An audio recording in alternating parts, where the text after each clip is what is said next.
like Happy Feet because Fox News said it was a bunch of liberal environmentalist propaganda. So let's talk about it.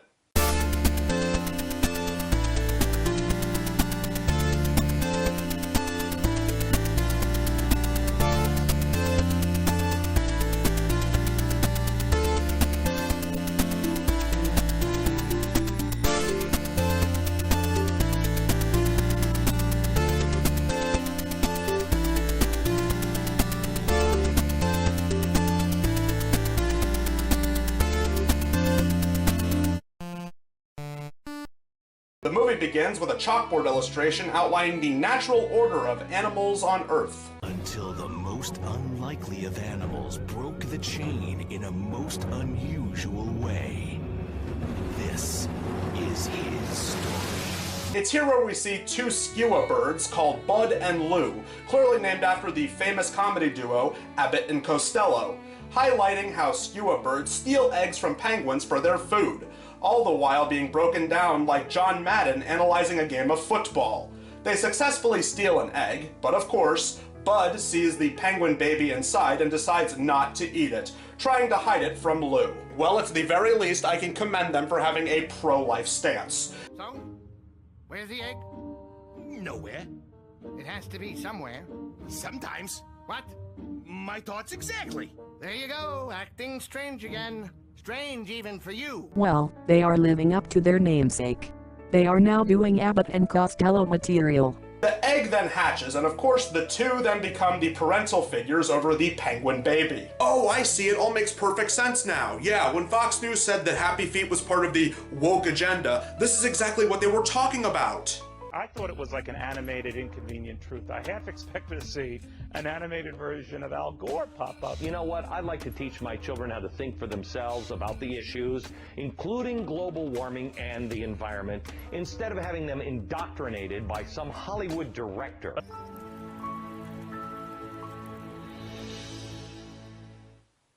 What? Are you looking at me? Or am I supposed to be looking at you? What exactly is going on here? Meanwhile, the real parents of the penguin are trying to cope with losing their son. Do you think maybe there's some way, somehow it survived? No, Gertie. No, I don't. I get looking at things realistic, but you could try to lift your wife's spirits. Don't you know? You should always look on the bright side of life. Always look on the bright side of life. Meanwhile, Bud and Lou get on with raising the penguin all on their own, doing what most men would typically do, teaching the kid Hakuna Matata, living in their bachelor pad, ordering takeout every night, you know, until the ghost of the penguin's father appears to him in the sky, telling him he needs to return home and defeat his evil uncle. That totally happens in the movie and never happened in any other movie I can think of, and if you do not believe me, I will simply tell you you're wrong, because facts do not care about your feelings, snowflake. I've been listening to it chirping all night. It's a he, and he's got a name. Since when? Since I named him Pingo. Pingo. So we get a montage of pictures showing the skuas raising Pingo all throughout the years. One evening, they're out watching the clouds go by at sunset when they're attacked by a giant sea lion, but they manage to give him the slip, leaving the sea lion to head back to his lair, or rather the lair of his master, who's a hermit crab. Forget about the penguin that can tap dance. I think a hermit crab that managed to rule over sea lions is the animal that broke the food chain. Yeah, how did we go from penguins that can tap dance to a little crab extorting food and protection from a hulking sea lion? I'm about to eat my shell! Oh, I'd advise strongly against it. You'll break a tooth, then what? The subtlety of irony is completely lost on you. Ironic, isn't it?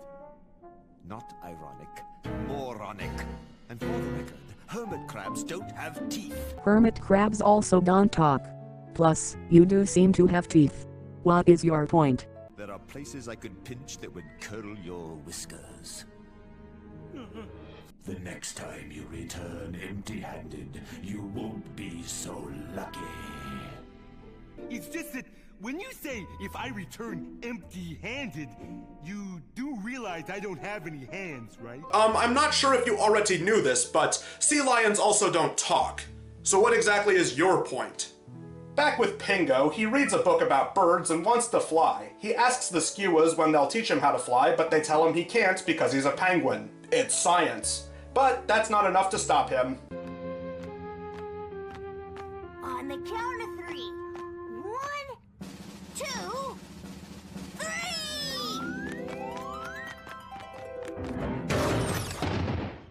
Fail. We finally get to the tap dancing in this movie as he jumps out of the chest. He thinks the shoes might be able to help him fly, somehow. He goes sliding down on some ice, but still wipes out.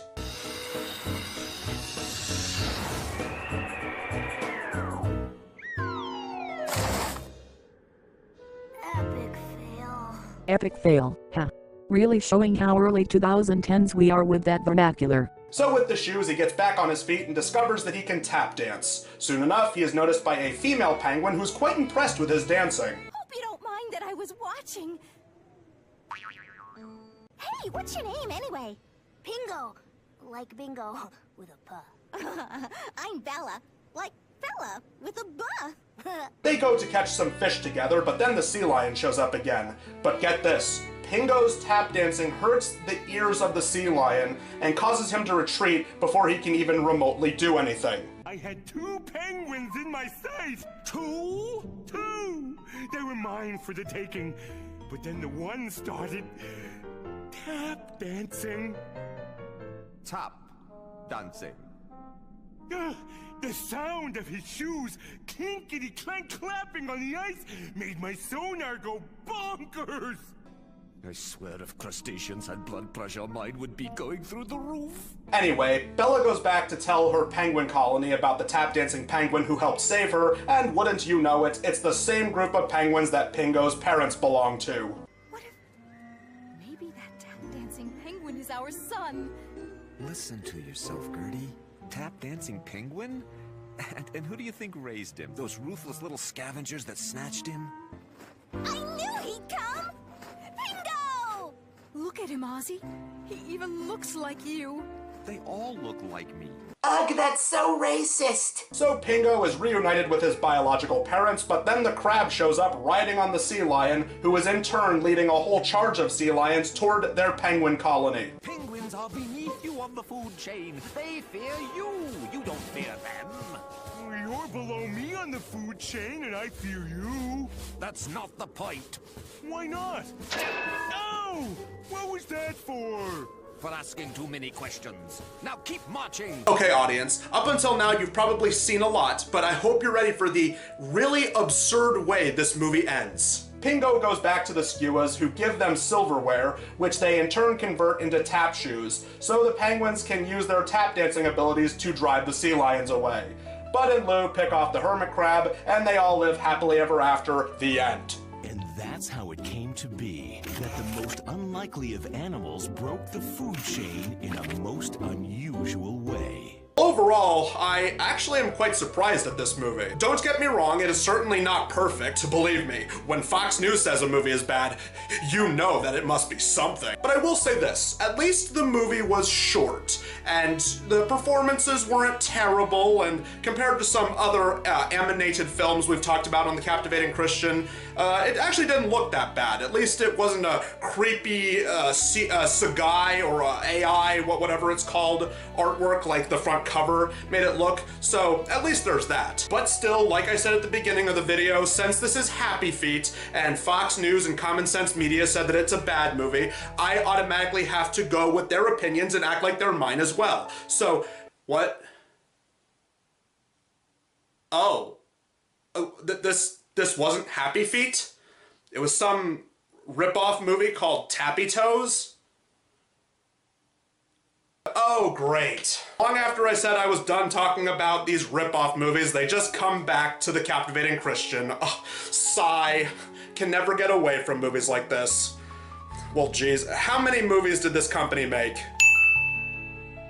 Oh, okay. Well, Alright, I guess that's not too bad. I mean, at least they don't have an entire catalog like Brinquedo and Sparkplug and Dingo Pictures, so at least we don't have that many movies to talk about if we ever end up coming back to this company. Well, either way, tune in next time to The Captivating Christian, where we'll be talking about a Bigfoot movie. But until then, true believers, may Jesus be with you.